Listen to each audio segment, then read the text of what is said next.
प्रश्नोत्तरी। इस कार्यक्रम के पुण्यार्चक हैं श्रीमती प्रेमलता जैन, धर्मपत्नी सुरेंद्र कुमार जैन की वैवाहिक वर्षगांठ के उपलक्ष्य में पुण्यार्चक परिवार हैं पिता श्री सुरेंद्र कुमार जैन तिजारा, राजस्थान, माता श्रीमती प्रेमलता जैन, धर्मपत्नी सुरेंद्र कुमार जैन, अलवर, राजस्थान, भावना जैन, धर्मपत्नी येन दत्त जैन, भाई दुर्लभ जैन, पुनीत जैन, आरती जैन, निधि जैन, बच्चे अनुष्का जैन, अनन्या जैन, जिनवाणी Jain, Dhwani Jain, Ada Jain, Avika Jain. Firm Spreksa solutions private limited, 201 द्वितीय तल, ICICI बैंक के ऊपर, कौशाम्बी, गाजियाबाद, उत्तर प्रदेश। श्री घीसालाल जैन झांझरी, एडवोकेट श्रीमती कला देवी जैन झांझरी, पुत्र एवं पुत्र वधू श्री राजेश जैन झांझरी, अपर जिला न्यायाधीश श्रीमती नीलम जैन झांझरी, पौत्रियां अनुष्का जैन झांझरी, ऐश्वर्या जैन झांझरी, पुत्र एवं दामाद श्रीमती रेखा जैन, श्री दिनेश जैन, दोहिता दिवेश जैन, दोहिती दिशा जैन, पुत्र एवं दामाद श्रीमती रेणु जैन, श्री संदीप जैन, दोहिता ईशान जैन, दोहिती रिया जैन, भीलवाड़ा, राजस्थान।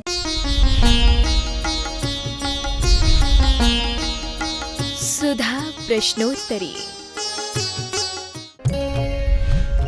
नमोस्तु गुरुदेव, नारकी और निगोदिया जीवों के दुख और आयु में क्या कोई अंतर है? दोनों प्रकार के दुखों में अंतर है। यहाँ पर जो असाता कर्म का उदय है वो असाता कर्म की अपेक्षा से तो नरकों के दुख ज़्यादा हैं, लेकिन ये त्रिस्पर्याय है, संगी पंचेंद्रिय है, यहाँ सम्यक दर्शन प्राप्त कर सकता है, अवध ज्ञान है, मति स्तुत ज्ञान है। इस अपेक्षा से नरक का जो दुख है बहुत कम है, और वो मिथ्या दृष्टि है, अज्ञानी है। मति स्तुत ज्ञान भी बहुत छोटा है, और उनकी उम्र एक श्वास में 8-10 बार जन्मते हैं, यही उनकी उत्कृष्ट आयु है। निगोदिया जीव का एक श्वास के 18वां भाग प्रमाण ही उनकी आयु होती है। बार बार जन्म और मरण करते रहते हैं। तो जब दोनों के दुखों की तुलना की अपेक्षा यदि हम ये कहेंगे दोनों में से निकृष्ट क्या है, तो निगोद पर्याय निकृष्ट है।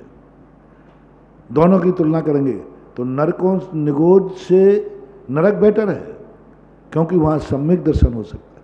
हमारे शास्त्रों में एक आता है कि हमें सम्यक दर्शन के साथ नरकों में भी वास करना श्रेष्ठ है। निगोद नहीं आया, इसलिए धार्मिक परिप्रेक्ष्य में देखा जाए तो निगोद पर्याय सबसे ज़्यादा निकृष्ट है। उनकी उम्र बहुत छोटी है, और हाँ एक ही गुणस्थान होता है, यहाँ 4 गुणस्थान होते हैं, ये त्रस पर्याय कहलाती है। ऐसा जाना।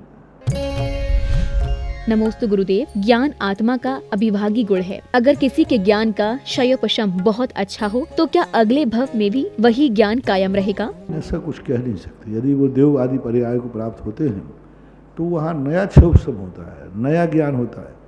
यहाँ का ज्ञान दूसरे द्रव्य सुख तो जाता नहीं, भाव सुख जो क्षयोपशमात्मक होता है। तो क्षयोपशम ज्ञान का द्रव्य सुख से कोई संबंध नहीं है। कोई जरूर नहीं कि यहाँ भाषा हो, यहाँ गोमरसार जीवकान पड़ा है तो वहाँ का क्षयोपशम अपने साथ जाता है, द्रव्य सुख अपने साथ नहीं जाता है।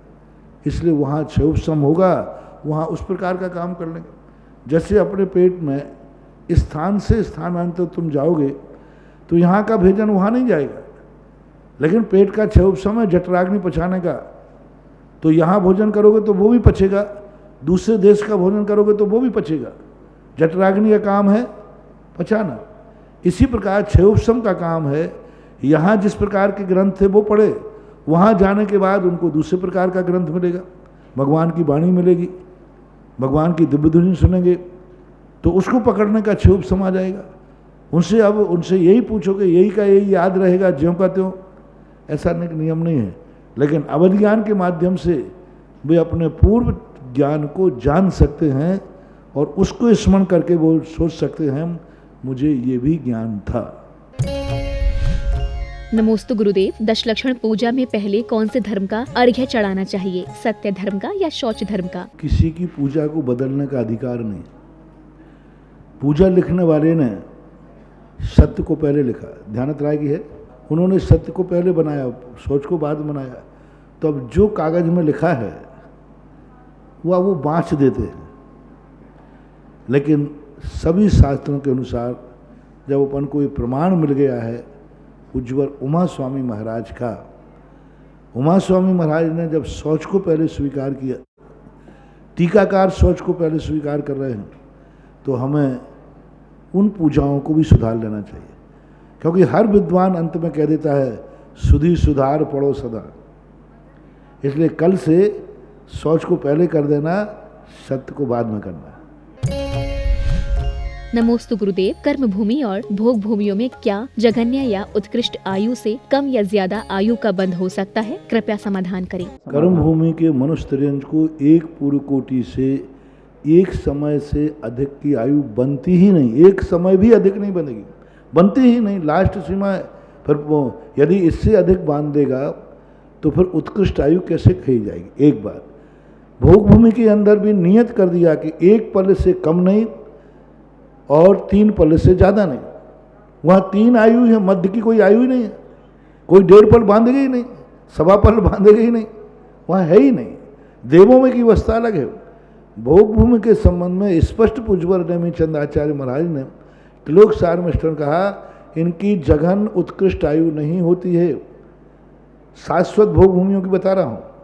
शाश्वत भोग भूमियों की कहीं भी किसी भी रूप में एक पल है तो ना तो एक पल से एक समय कम होगी, ना एक समय ज़्यादा होगी जघन्य की।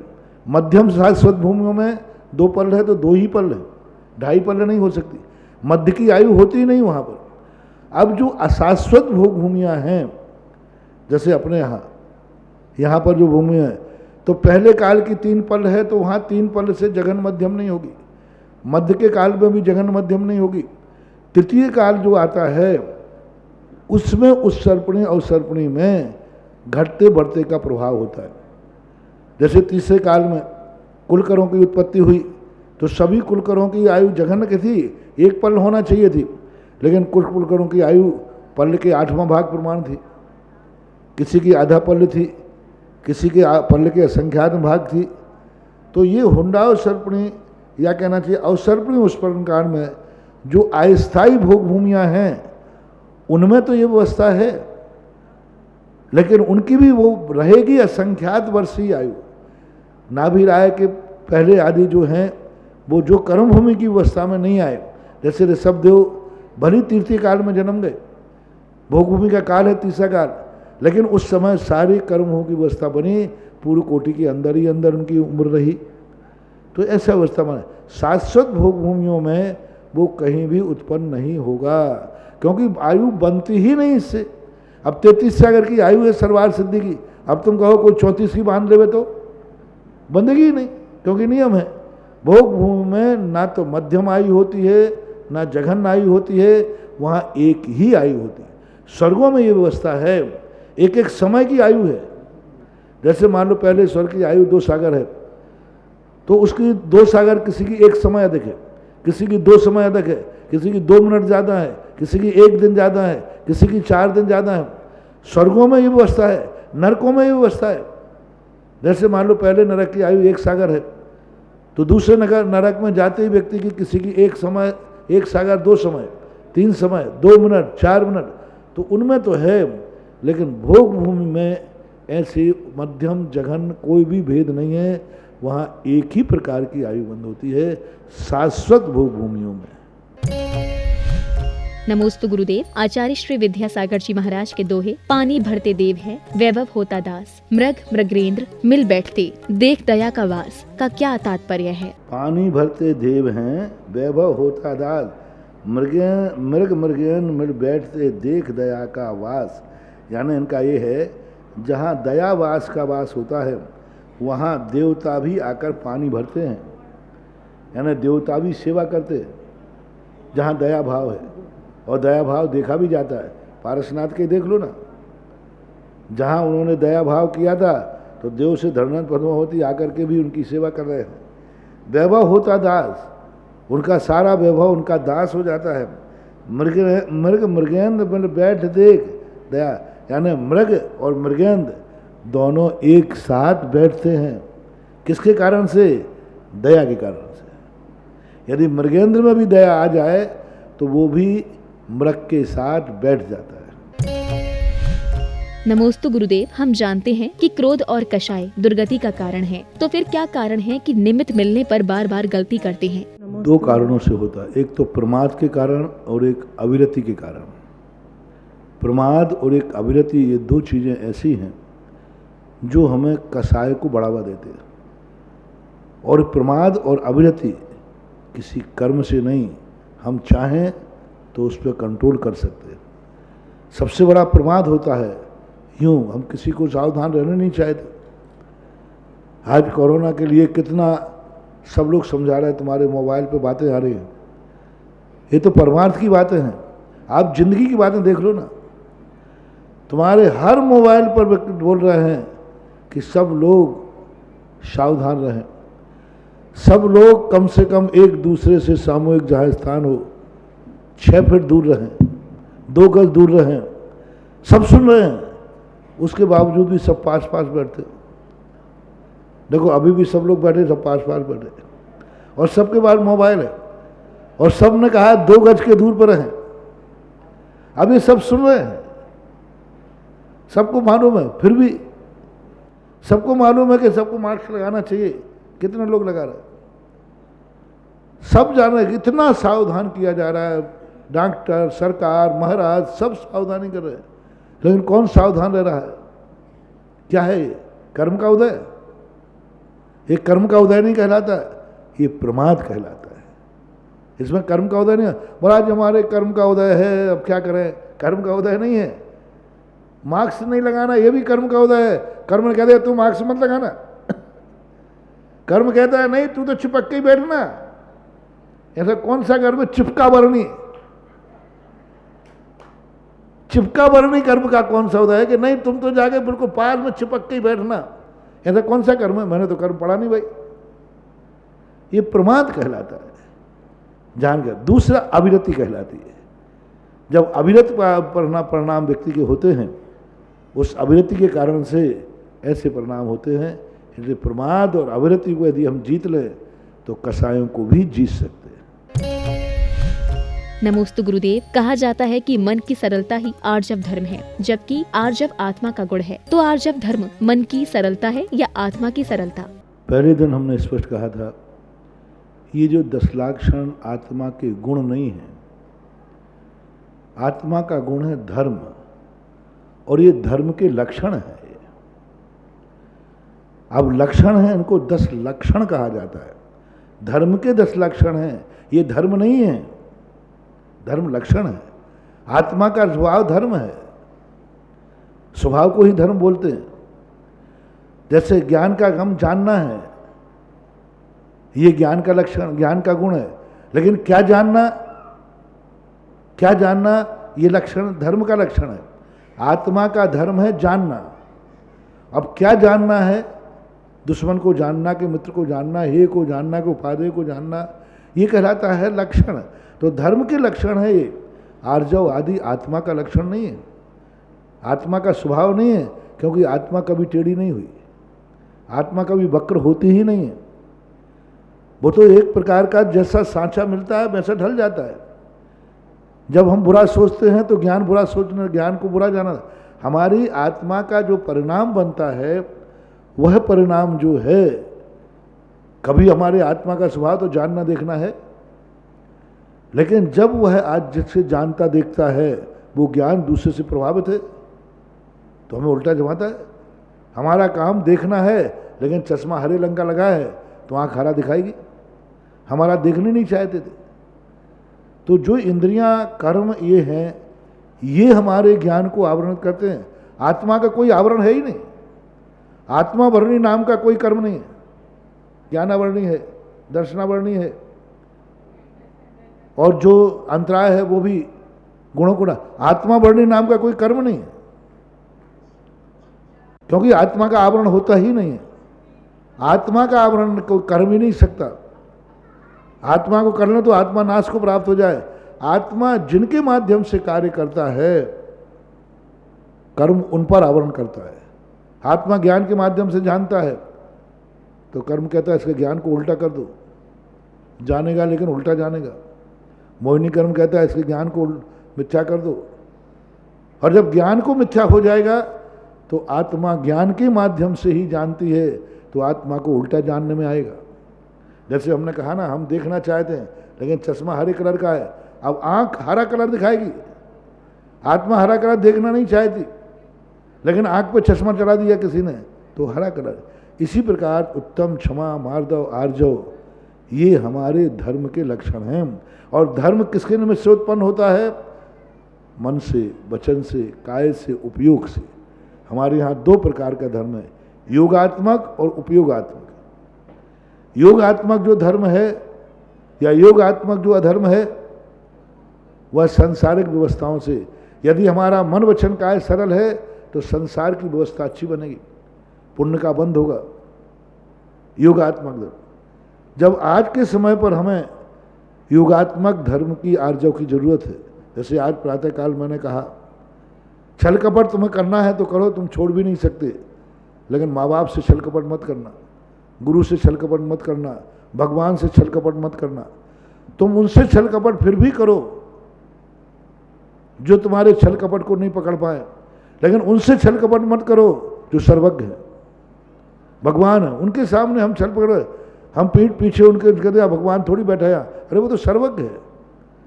तो आज यदि सांसारिक व्यवस्थाएं आज संभालना है, कल युग में, पंचम काल में सबसे बड़ा आर्य धर्म है योग धर्म।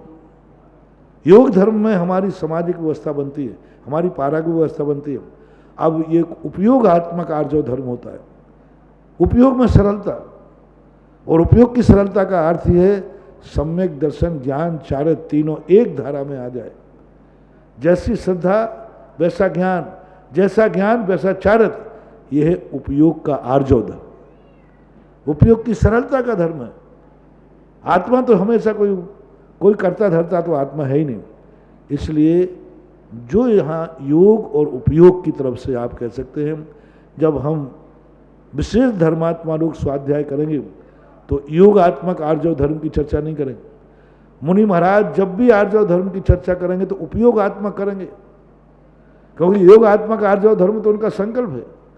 लेकिन आज गृहस्थों के लिए उपयोग आत्मक आर्जव धर्म की अपेक्षा योगात्मक आर्जव धर्म जरूरी है, क्योंकि आज संसार में जो अनर्थ हो रहा है वो योग वक्रता, विषमवादनम पंच, योगों की वक्रता से संसार जो बिगड़ रहा है, योगों की वक्रता से। नाम कर्म, अशुभ नाम कर्म बंधेगा योगों की वक्रता से। इसलिए योगों पर जोर दिया जाता है, क्योंकि गृहस्थ की पूजाओं में इसलिए कहा है मन में हो सो वचन चलिए, वचन हो सो तन सो करिए, क्योंकि वो संसारी प्राणी है। इस अपेक्षा से बाकी आपका प्रश्न सही है कि उपयोगात्मक आर्जव धर्म से ही हमारा मोक्ष मार्ग बनेगा, योगात्मक सरलता से नहीं। योगात्मक आर्जव धर्म तो अभव भी प्राप्त कर लेगा, मिथ्या दृष्टि भी प्राप्त कर लेगा, लेकिन सम्यक दृष्टि को उपयोगात्मक आर्जव धर्म स्वीकार करना चाहिए, जिसमें उसकी साधना रहना चाहिए। उपयोगात्मक आर्जव धर्म करने वाला हमेशा एक प्रयास करेगा, जैसी मेरी श्रद्धा और ज्ञान है वैसा ही मैं आचरण करूँगा।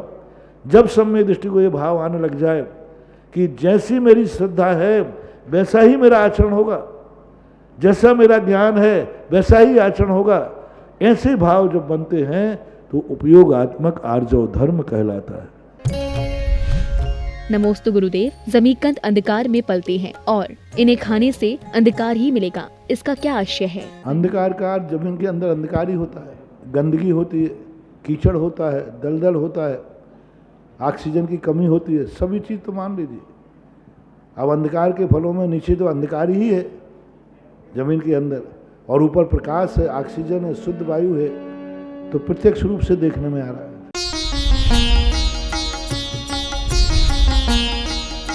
सुधा प्रश्नोत्तरी।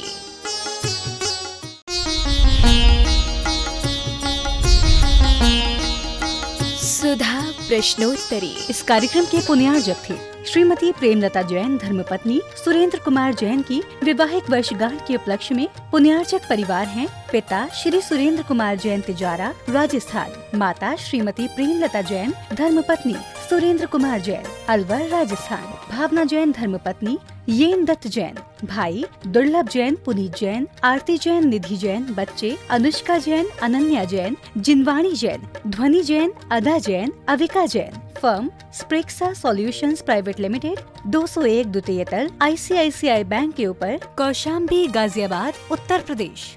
श्री घीसालाल जैन झांझरी, एडवोकेट। श्रीमती कला देवी जैन झांझरी, पुत्र एवं पुत्र वधू श्री राजेश जैन झांझरी, अपर जिला न्यायाधीश। श्रीमती नीलम जैन झांझरी, पौत्रियां अनुष्का जैन झांझरी, ऐश्वर्या जैन झांझरी। पुत्र एवं दामाद श्रीमती रेखा जैन, श्री दिनेश जैन। दोहिता दिवेश जैन, दोहिती दिशा जैन। पुत्र एवं दामाद श्रीमती रेणु जैन, श्री संदीप जैन। दोहिता ईशान जैन, दोहिती रिया जैन। भीलवाड़ा, राजस्थान।